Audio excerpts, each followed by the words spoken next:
All right, good evening, guys. Welcome again to another session. We had started this topic from last class. We had just briefly touched on algebraic fraction that deals with multiplication and well, we haven't touched the division yet, but we have looked a little bit at multiplication of algebraic fractions. So we're going to just briefly go back through what we had started from last class, and then we continue along.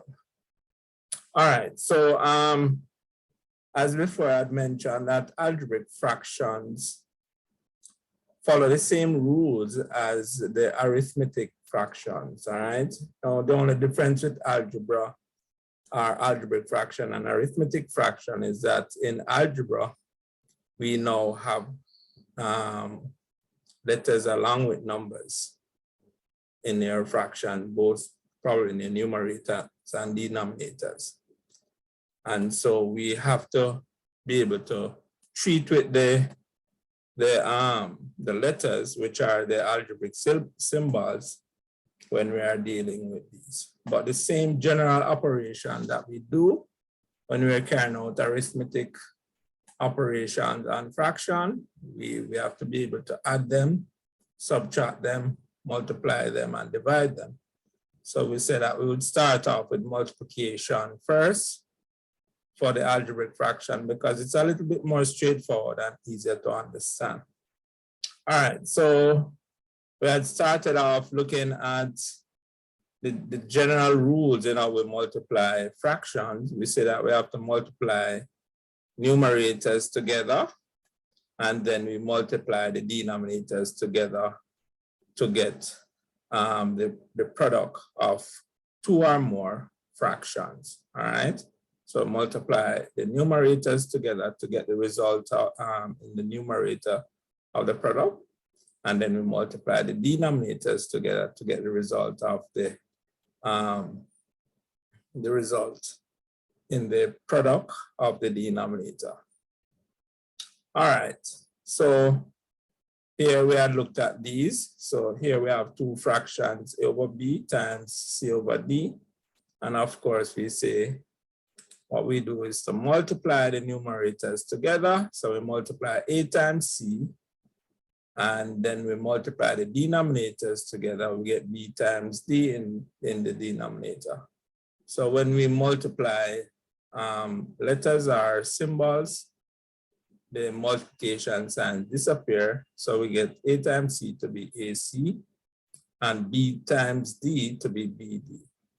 So the product of these two fractions, A over B times C over D, would be just AC over BD. All right, here we looked at a second example, and in a similar way, we just multiply the numerators together. So we have 3x times P times R, and that would give you the result for the numerator of our product.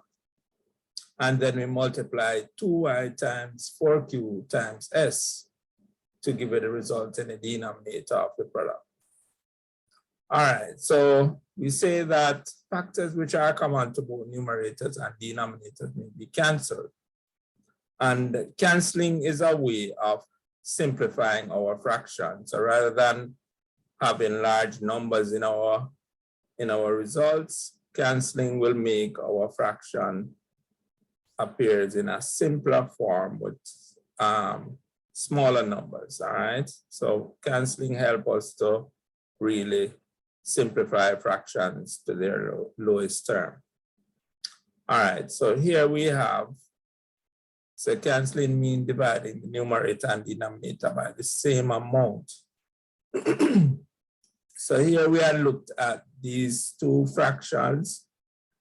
Now we want to look first to see if there's anything common both in the numerators and denominators. So whatever you see, that whatever symbol or numbers that you have in the numerators, if you see any numbers or symbols of the same kind, we can cancel them out from the denominator and the numerator. So what we generally start off with is that we try to cancel the numbers first, then we cancel the letters or the symbols.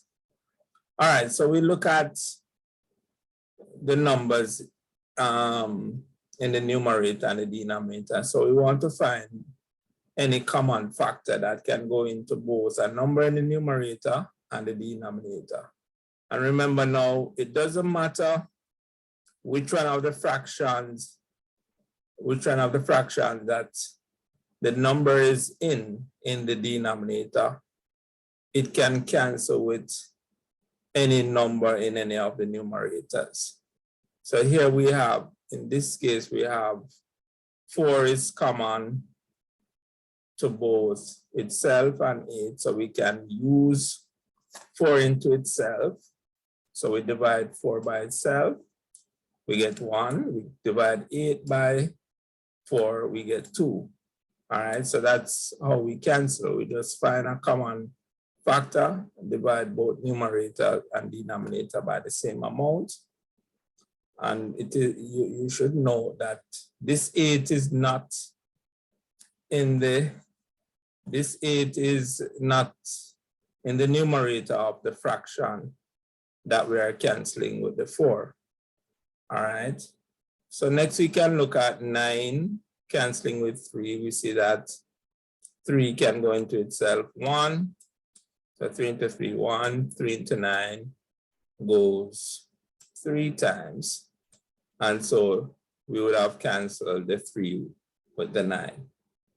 All right, so next thing that we would have to look at now is canceling common letters. So we can cancel A in this numerator with A in this denominator.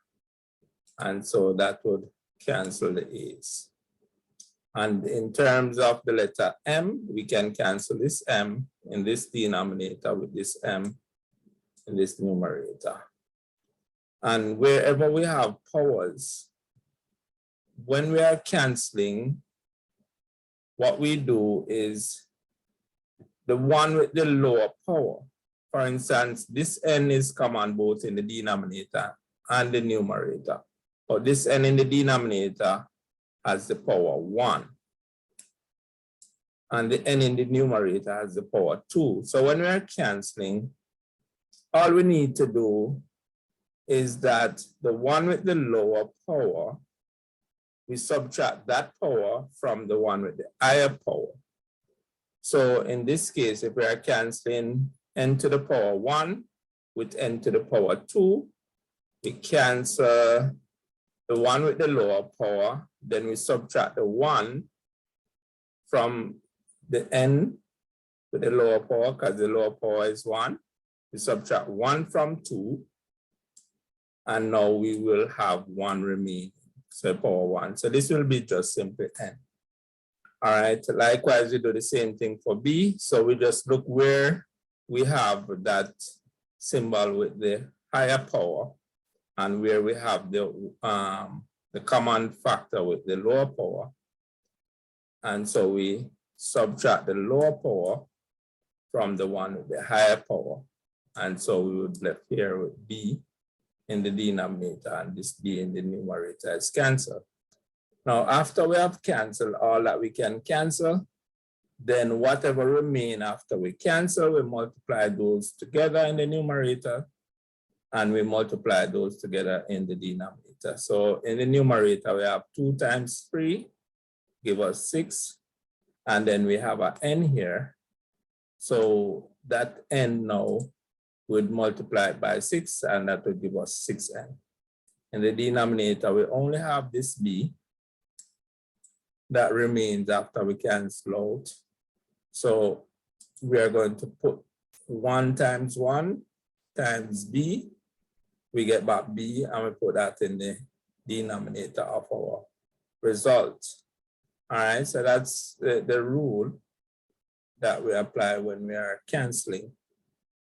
All right, any question, guys? Is that clear to everyone? All right, looking at another one.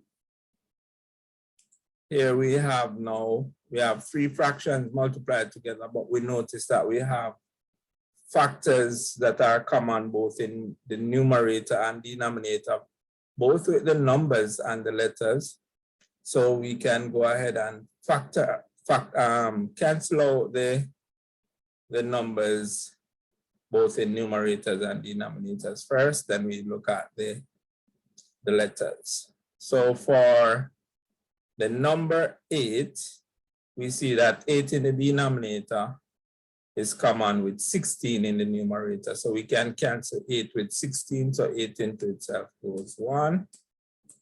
8 into 16 goes 2. And then again, we have this 2 in the denominator. We may cancel this 2 with this. So 2 into itself goes 1. And this 2 up here that we get from the 16, we cancel that and that goes 1. So 2 into 2 goes 1. Now for the 7 and the 63, 7 to 7 goes 1.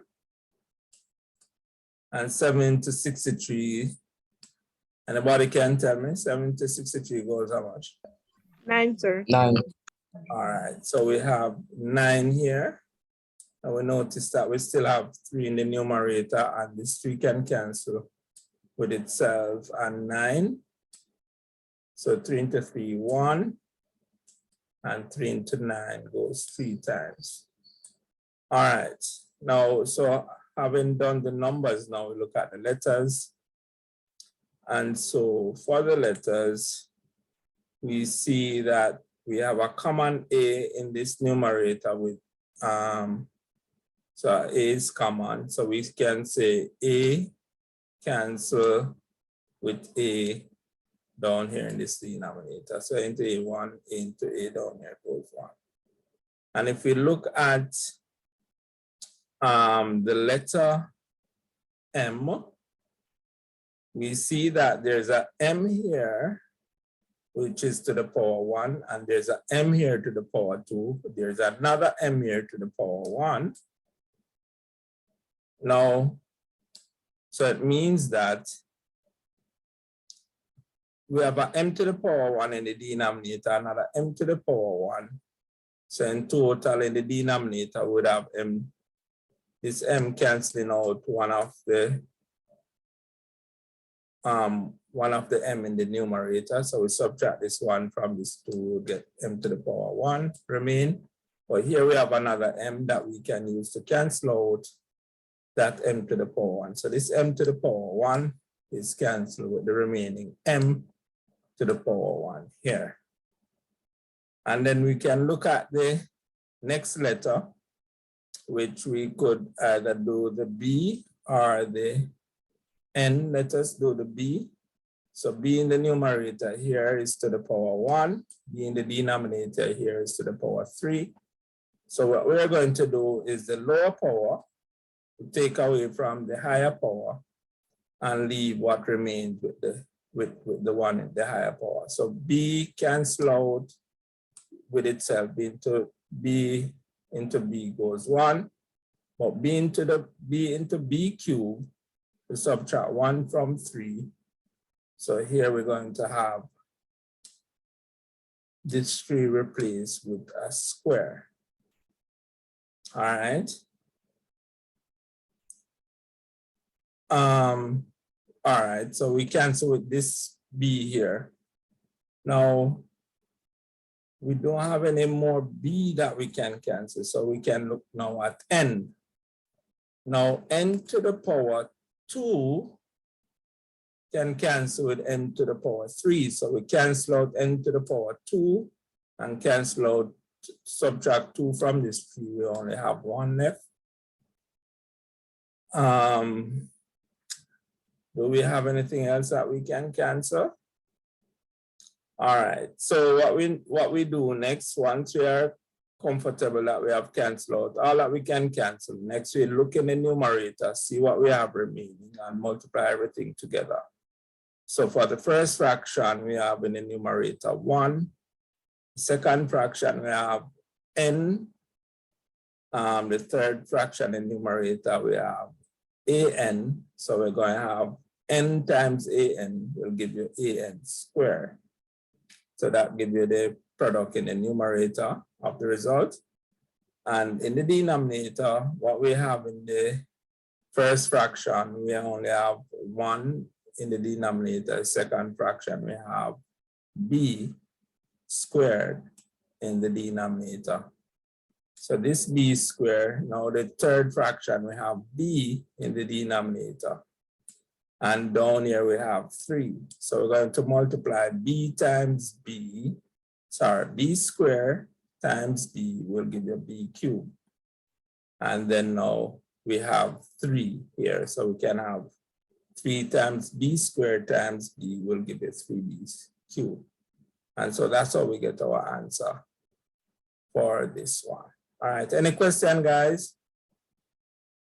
Is it clear how we go about doing our cancellation? Raise your hand if you are following so far and if you are clear on what we are doing. All right, good. How about you, Mr. Lamar and Ms. Green?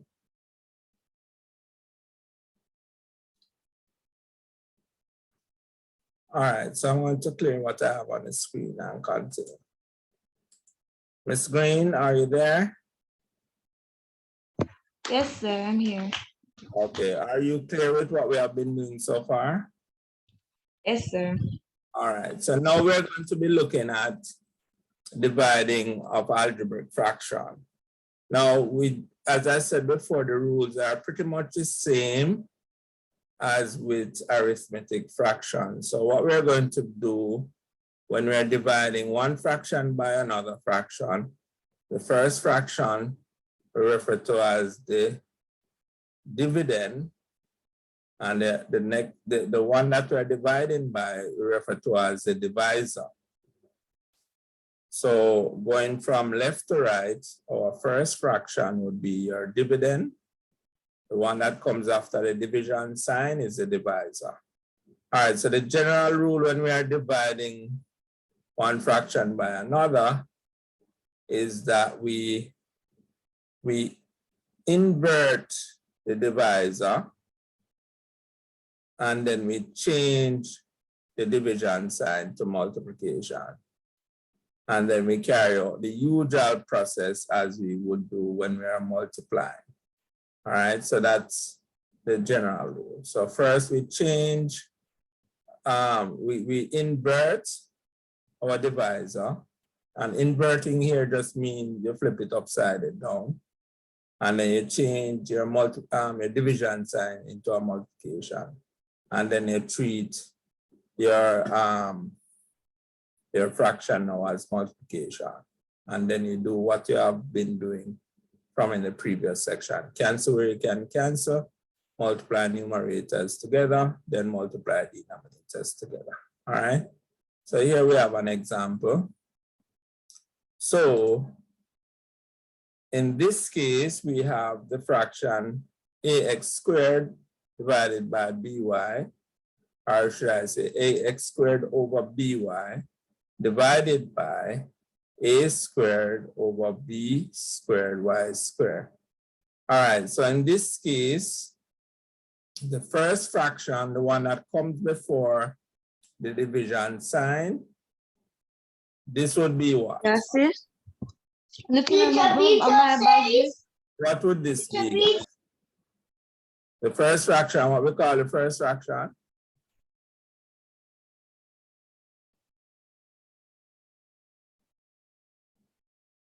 What's the name that we give to the first fraction? Dividend or divisor? Dividend, sir. Right.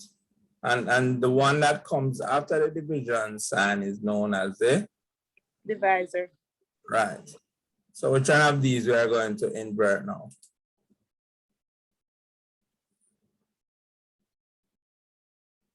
The divisor, sir. All right. So what inverting means again? Flip. All right. So you flip it. So we write back our dividend, which is ax squared over by, because that's the first fraction, that's the one we are dividing, or the fraction that is being divided. Now, the one that is dividing the first fraction, which is a divisor, we flip that. So by flipping it, we would get b squared over b squared y squared over a squared. Now, we now change the division sign now into multiplication. And once you have done that first step, then the next thing that we want to do now is to treat our two fractions here now in the same way as we've done before when we were multiplying. So this is now treated as multiplying. So we look to see if we can cancel anything in the numerators and the denominators. So we see where for a, we have a common a both in the numerator and the denominator. So we can cancel this a to the power 1 with a to the square. Now a to the power 1, the 1 going to cancel out 1 out of the 2. So you're going to have 1 remain. So this in the denominator becomes a to the power 1.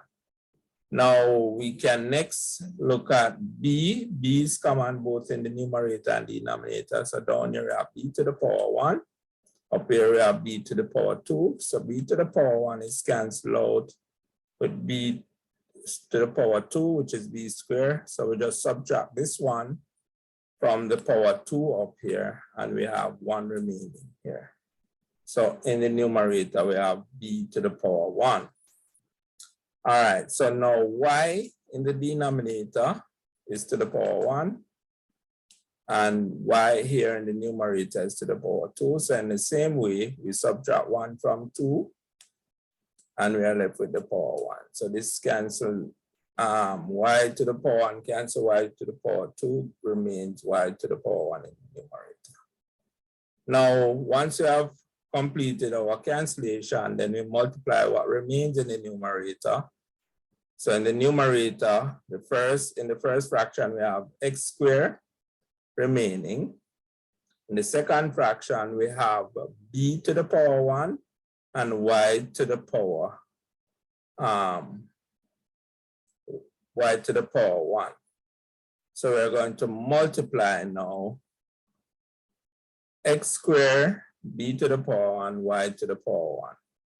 So that will give us bx squared y. Now, you may wonder why, well, by now you should know that when we are multiplying with letters, we generally group them in alphabetical order. All right, so we put the b because it comes before x in terms of the alphabet, and the x come before y. So we put them in that order. All right, so that will give you the numerator, but in the denominator now, from the first fraction, the denominator would have canceled out and leaving 1. And in the second fraction, a squared cancel out, leaving a. So we multiply 1 times a, we get a to be the denominator of our product. All right, and so that's a general rule. Is that clear to everybody? Pretty straightforward, right? And you shouldn't have a problem with that because you would have already understood how to work with arithmetic fractions. All right, so I'm going to clear this, guys. Moving on. Here we have some questions for you to try. So I'm now going to give you about 10 minutes to try and do these questions, and then we walk through them together. All right, so you may go ahead now and do these questions, and then we'll come back and work them. So be prepared to walk me through your answers. All right, guys, so I'll give you 10 minutes now.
Sir, good evening. All right, good evening, Dorothy. Just try these Sir. questions and within the next 7 minutes or so, we'll look at them. Okay.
Anybody finish with any of them yet? We can start working the first few questions if you have completed them. Anybody want to walk me through question 1?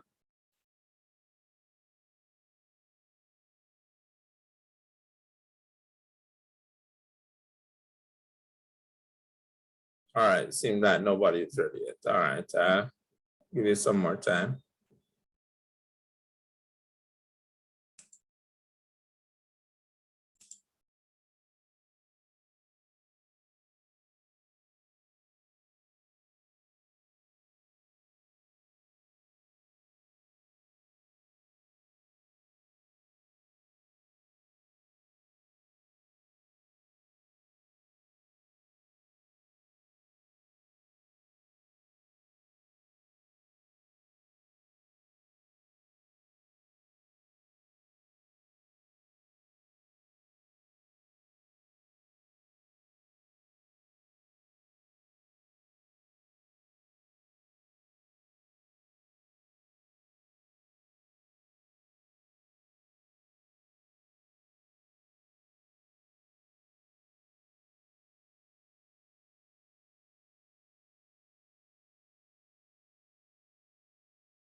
All right, guys, so you should be at least finished with the first 3 or 4 questions by now. Who want to walk me through question 1?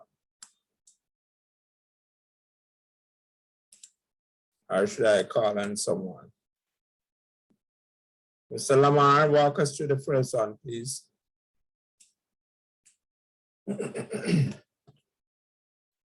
Sir, yes, sir. Yeah.